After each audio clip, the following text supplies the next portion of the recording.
Buenas tardes, familia en Cristo. Dios me los bendiga grandemente. Es un gusto poder saludarles de nuevo. Tuve unos días ausentes de no poder subir un video, pero bueno, ya estamos aquí de nuevo gracias al Señor y espero que estén disfrutando un maravilloso sábado. Pues entrémosle a nuestro video lectura para hoy. Estamos en el Evangelio según San Juan, capítulo 11, iniciando del versículo 17 y vamos a parar hasta el verso 27. Dice la palabra del Señor en el nombre del Padre, del Hijo y del Espíritu Santo. Llegó pues Jesús y halló que ya hacía 4 días que estaba en el sepulcro. Ahora recuerden que en nuestro último video lectura Jesús se enteró de que Lázaro había enfermado. Jesús a propósito esperó. Después que él llegó, Lázaro ya había muerto 4 días.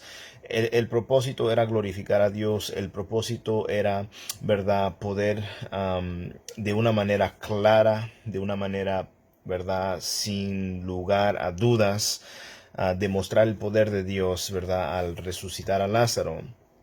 Y en esta video lectura vamos a ver cómo Marta, que en una ocasión en Lucas capítulo 10, se miraba muy afanada, muy ocupada en sus quehaceres, cuando María estaba ahí a los pies de Jesús, escuchando las enseñanzas de Jesús. Y muchas veces tendemos a pensar, oh, esa Marta, mira, no pone atención a la palabra de Dios, o estaba muy ocupada, estaba muy afanosa. Y en ese momento sí, estaba más preocupada en otras cosas que en lo importante. María había escogido lo importante. Pero aquí vemos un cruce de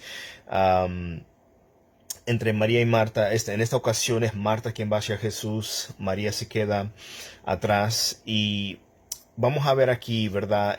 A través de esta porción, cómo es que Marta demuestra una gran fe, una confianza en el Señor, a pesar de estar en una situación adversa. Versículo 17 nos dice que llegando Jesús, se halló que ya había 4 días de que Lázaro estaba en la tumba, estaba en el sepulcro. Y lo más probable es que, según la costumbre, Lázaro fue enterrado inmediatamente, ¿verdad? Esa era la costumbre, cuando uno moría inmediatamente iban a ponerlos en su tumba, en el sepulcro.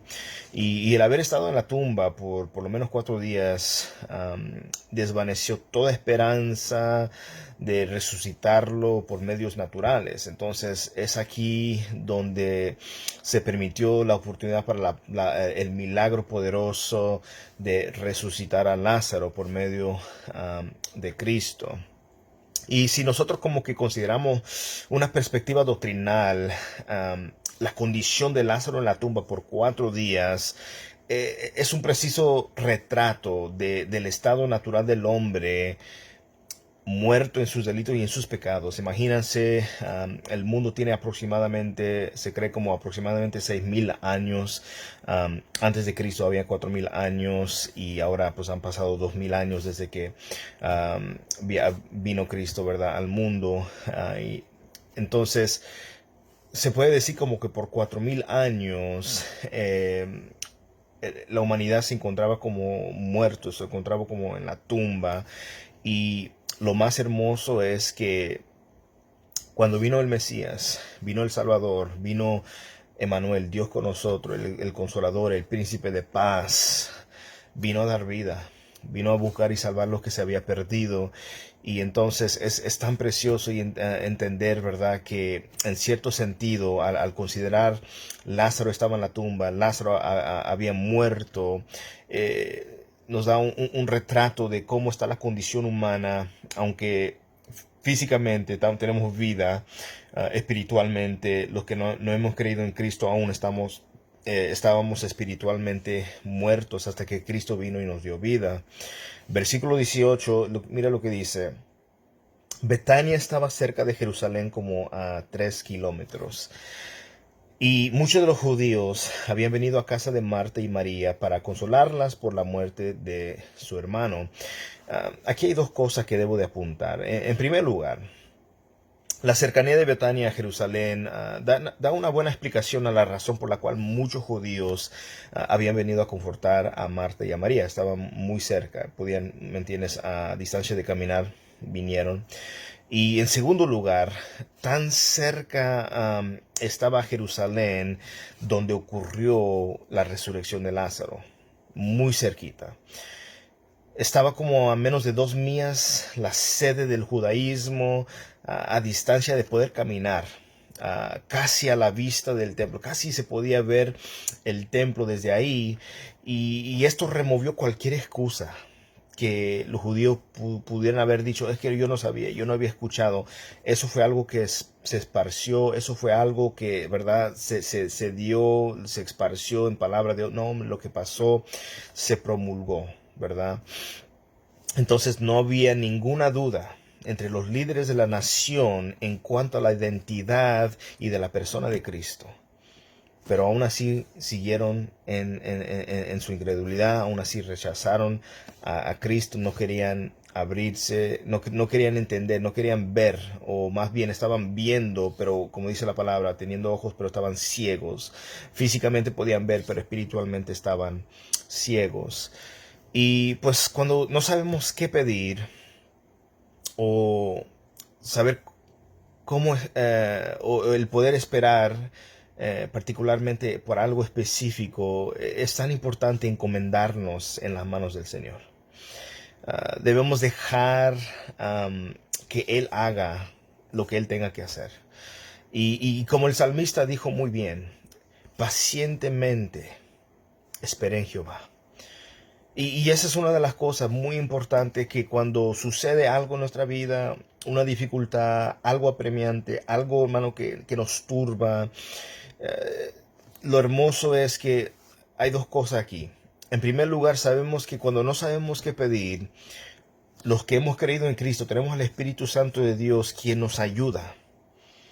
Nos ayuda a cómo pedir, qué pedirle al Padre, ¿verdad? Con palabras indecibles. A veces, como en la situación de Ana, si se acuerdan, cuando ella era estéril, no podía tener hijos, y estaba en el templo, y dice que Elí, el sumo sacerdote Elí, la estaba viendo, y creyó que ella estaba ebria, pensó que estaba borracha, porque nomás miraba cómo se movían sus labios, pero no escuchaba ni una palabra. Muchas de las veces podemos estar en nuestro cuarto o en nuestro lugar de oración, y tal vez las palabras ni salgan, pero ahí estamos comunicándonos, ¿verdad? Con Dios, hablando con Dios, ¿verdad? Y eso es lo importante, que a veces ni sabemos qué decir, pero el Espíritu Santo nos ayuda, cómo pedirle a Dios. Y eso es precioso. Aparte de eso, esperar pacientemente. Esperar que Dios va a obrar, y créeme que Él lo va a hacer de una manera maravillosa, como siempre nos asombra y nos deja maravillados. Estoy asombrado de la manera que Dios obra y opera en nosotros, ¿verdad? Aún sabiendo lo maravilloso y el poderoso que Él es, aún nos asombramos de su gran bondad y misericordia que nos tiene. Entonces, lo hermoso de la resurrección que podemos entender es que en todo sentido Dios es nuestra fuente. A Él acudimos. Él es nuestra sustancia, hermano. Él es quien nos sustenta. Él es, hermano, la razón por la cual usted y yo tenemos vida. No tenemos vida porque, mis padres eran creyentes y ahora yo soy creyente. Tengo vida porque yo vine a la iglesia solito. No, hermanos, se nos invitó, pero fue Dios quien estaba obrando en nosotros, usando a las personas que nos invitaban, a las personas que nos hablaban del Señor, a las personas que estaban doblando rodillas por nosotros. Entonces, por la razón que tenemos vida, una vida abundante en Cristo, una vida espiritual, que no estamos muertos al pecado como lo éramos antes, es por Cristo. Cristo nos dio vida a nosotros.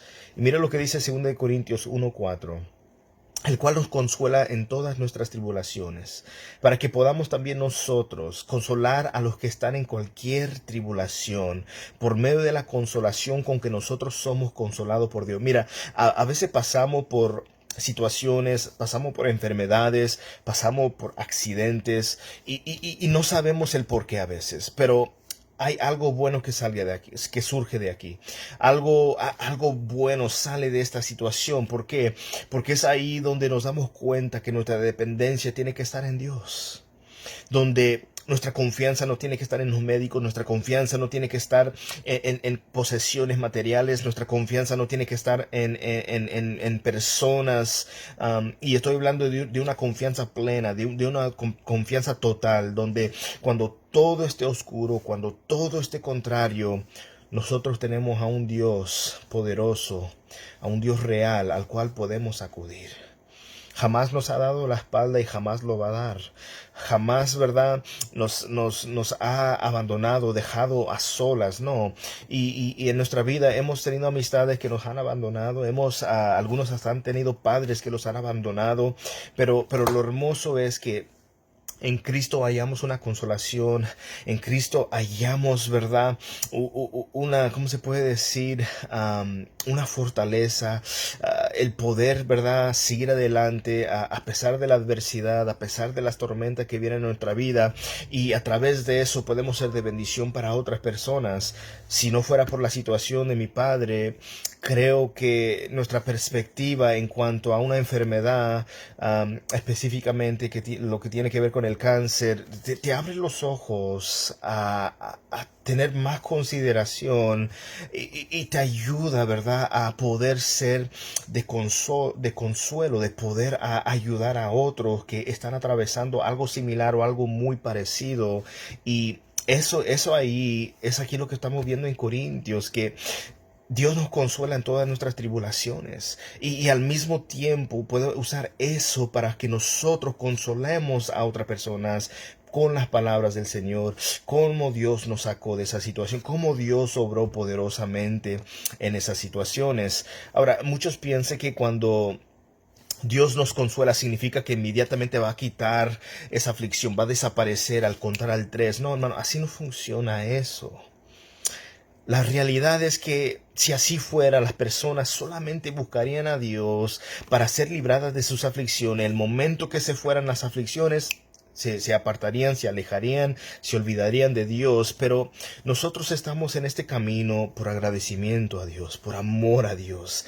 Si nosotros le amamos a Él, es porque Él nos ha amado a nosotros primero. Es que Él muestra su gran bondad y misericordia hacia cada uno de nosotros. Cada mañana, dice Lamentaciones, nuevas son sus misericordias.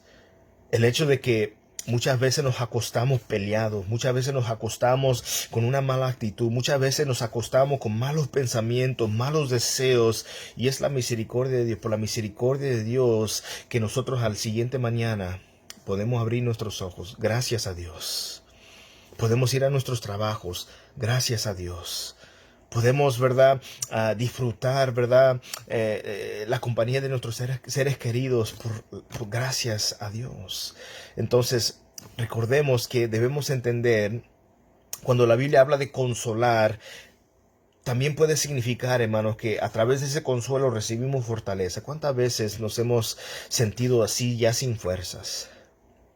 Hemos sentido que ya no podemos más y hemos llegado al servicio, hemos llegado a la oración, hemos llegado a la reunión y de repente tal vez llegábamos con frustración, frustrados, tal vez llegábamos ya sin ganas. Bueno, ya yo creo que después de hoy ya no quiero venir más. Pero en ese servicio, cómo Dios impartió una palabra poderosa a nuestra vida, cómo desde la alabanza empezamos a sentir un fuego, empezamos a sentir como que si Dios mismo nos abrazara y nos dijera, mira, sigue adelante, yo estoy contigo, no temas, no desmayes, yo te fortaleceré.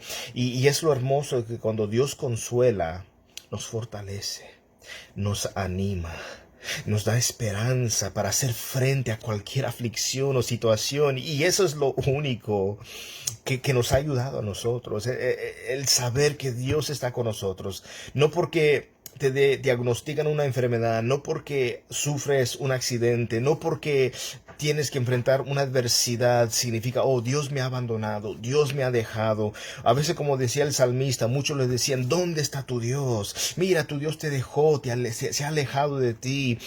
Cuando mi papá tuvo un accidente en el 92, donde 2 postes de luz se le cayeron encima y tuvo fracturas en sus brazos, tuvo fracturas en sus costillas, su pelvis fue aplastado y los doctores dijeron que nunca más iba a poder caminar. Y a través de esa situación, sabemos que la gracia de Dios estuvo con nosotros. Poderosamente Dios obró en esa situación, camina por la gracia de Dios y muchas veces en ese momento no lo entendíamos, pero al ver todo cómo Dios obró, pudimos ver la mano poderosa de Dios con nosotros. Y pudimos ver esa donde dice en Corintios que Dios nos consoló. Dios nos consoló. Dios obró poderosamente para dejarnos y para fortalecernos y dejarnos con fuerzas cuando pensábamos o sentíamos que estábamos sin fuerzas o débiles.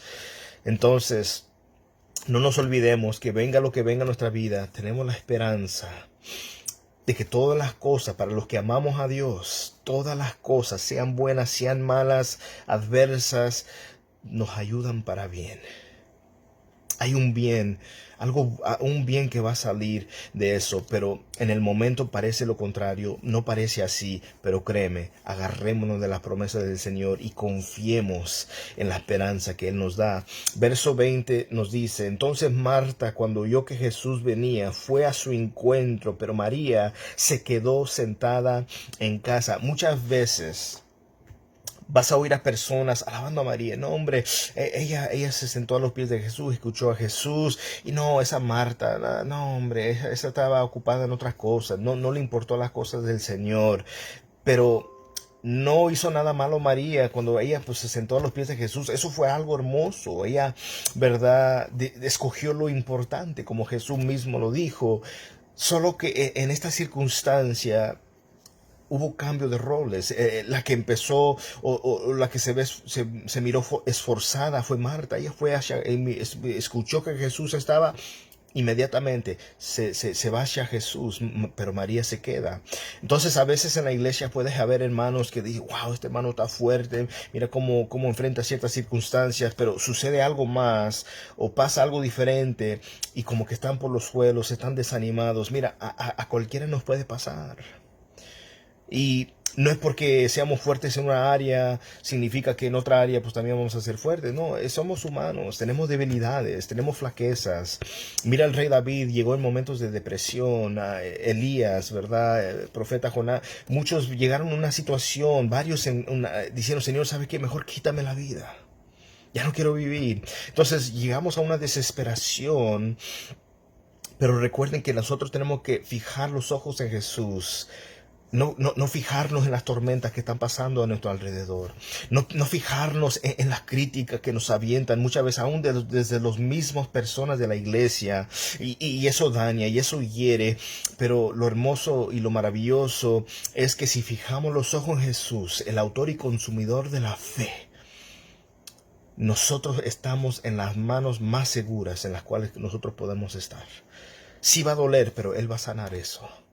Sí causa disgusto, posiblemente molestia en nosotros, pero Dios nos va a ayudar para no hacerles el mismo mal, sino más bien bendecirlos. Si alguien te critica, habla mal de ti, te trata mal, bendícelos, ora por ellos, como nos dice las Escrituras. Y claro, eso es fácil decir, pero con la ayuda de Dios, con la ayuda del Espíritu Santo, eso se logra.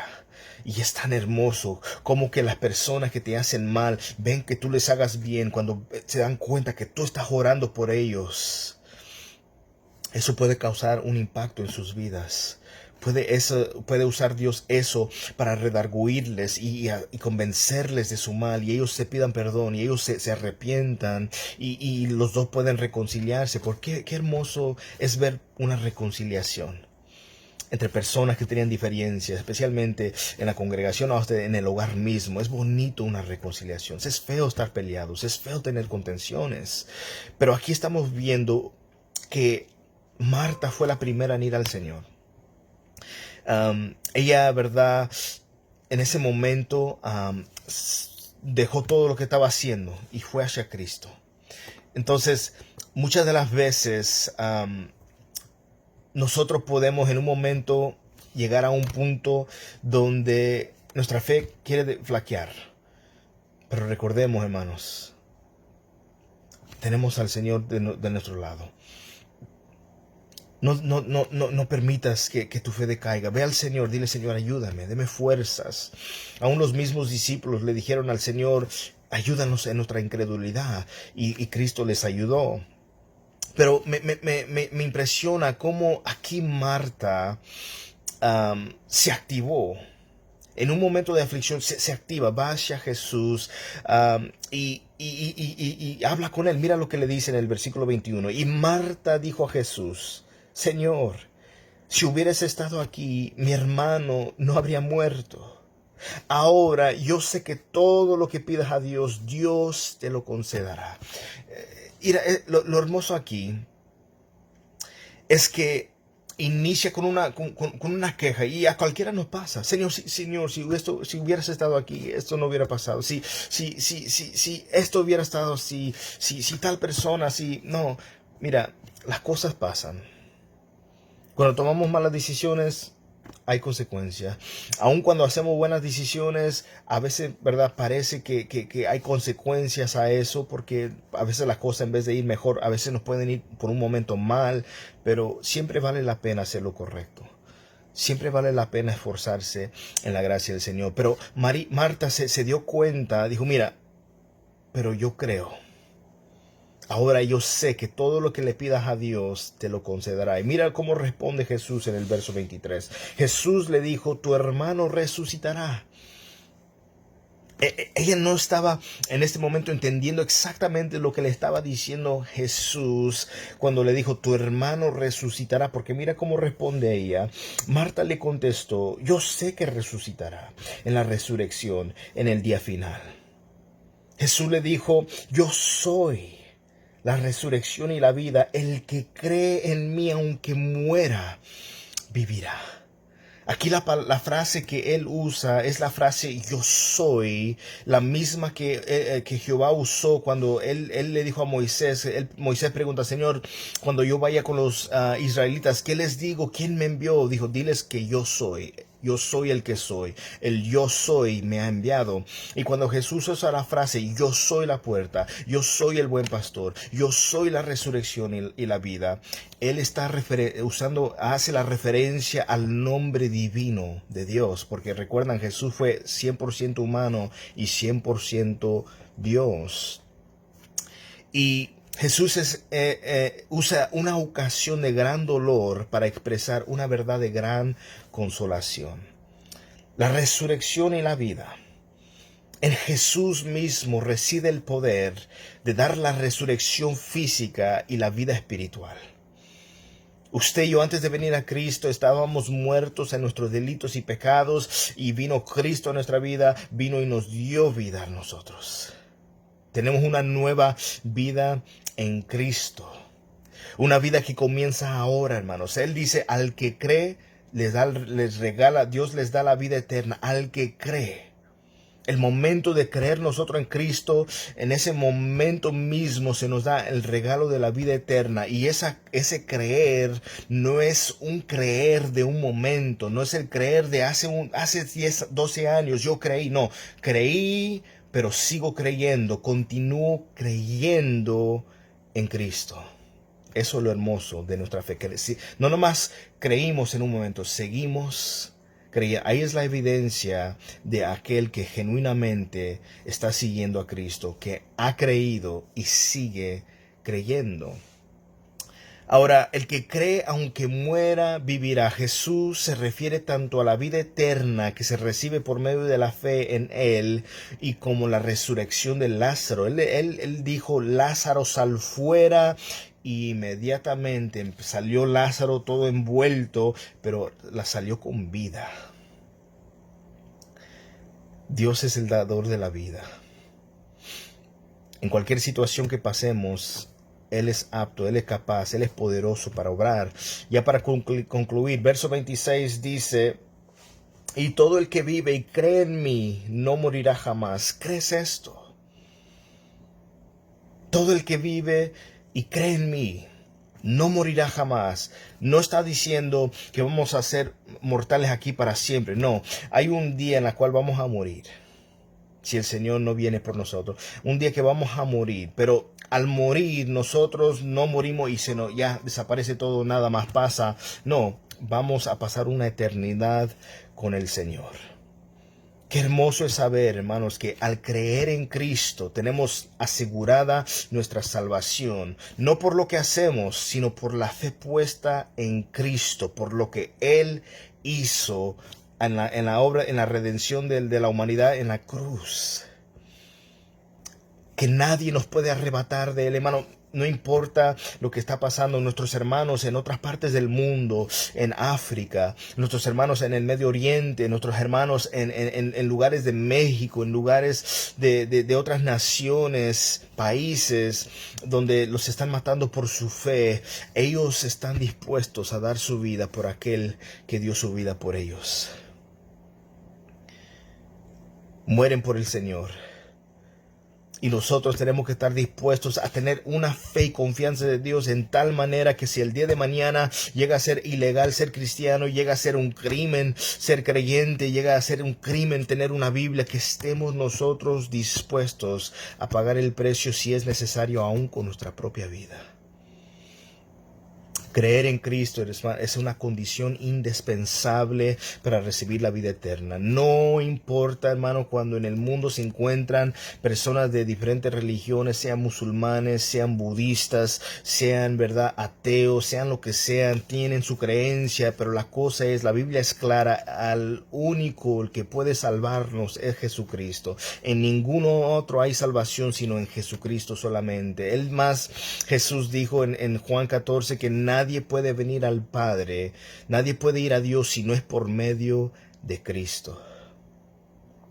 Para muchos esto puede sonar intolerante, para muchos esto puede sonar injusto, pero ¿qué hay injusto de que Dios mismo tuvo que encarnarse, tomó forma de hombre, vino a este mundo, habitó entre nosotros y fue a la cruz por amor a todos aquellos que iban a creer en Él? Por amor a la humanidad, Dios ofrece la salvación a todo el mundo, pero los únicos que serán salvos van a ser aquellos que creen en Él, como nos dice Juan 3:16. Para que todo aquel que en Él crea, sin importar que sea hombre o mujer, color de su piel, raza, no importa de nacionalidad, todo aquel que en Él crea no se pierda, mas tenga vida eterna. El creyente en Cristo tiene asegurado un futuro en la vida eterna con Él. Por eso dice, ¿crees esto? Muchas veces estamos en la iglesia, conocemos verdades. Sí, Cristo fue a la cruz, sí, yo sé eso. Sí, Él ofrece vida eterna si creemos en Él. Pero una cosa es saber las verdades de la Biblia, otra cosa es creerlas, aplicarlas, ponerlas por obra en nuestra vida, entender, comprender lo que significa y practicarlo en nuestra vida. Muchas veces no abrazamos lo que se nos ha presentado en las verdades de Dios. No podemos ser cristianos oidores olvidadizos. Sí, escuchamos cada domingo las enseñanzas y nos vamos a la casa y toda la semana no aplicamos eso, no practicamos eso. No, tenemos que ser oidores y hacedores de la palabra del Señor. Ya concluyo con esto, verso 27. Y ella le dijo, sí, Señor, yo he creído que tú eres el Cristo, el Hijo del Dios, el que viene al mundo. Las palabras que ella dijo, yo he creído, sugiere que Marta tiene una constante y sincera fe. No es un creer de un momento y ya después se le olvida. No, sigue creyendo, continúa creyendo. Esto mismo lo vemos en Pedro, cuando Dios les dijo a sus discípulos, ¿quién dicen los hombres que soy? No, pues unos dicen que eres un profeta, no, que otros dicen que eres Elías, otros dicen esto de ti. Y él les preguntó, ¿qué dicen ustedes acerca de mí? Y Pedro dijo, tú eres el Cristo, el Hijo del Dios viviente. Y Jesús le dijo, eso no te lo reveló carne ni sangre, sino mi Padre que está en los cielos. Tenemos que entender que la fe que nosotros tenemos es un regalo y un don de Dios. La vida que tenemos ahora en Cristo Es un milagro poderoso. Si tal vez has pensado en tu vida, yo jamás he tenido un accidente, jamás he sufrido algo de la cual yo me he sonado, no tengo un testimonio poderoso. El hecho de que te salvó, el hecho de que estando muerto en tu pecado y en tu delito, Cristo te dio vida, eso es el milagro más grande y más poderosa que Dios hace en la vida de un ser humano. Estábamos alejados de Dios y Él nos acercó por medio de Cristo. Éramos enemigos de Dios, ahora somos hijos de Dios. Estábamos muertos, ahora tenemos vida. Estábamos perdidos, pero ahora Él nos ha encontrado. Ciego estábamos, mas ahora vemos. Eso es algo maravilloso y démosle gracias a Dios por ese hermoso don de fe, por la salvación, por su misericordia, por su bondad. Y recuerden, cuando vengan las dificultades, tenemos al dador de la vida, tenemos al Todopoderoso con nosotros. Y sin importar nuestras circunstancias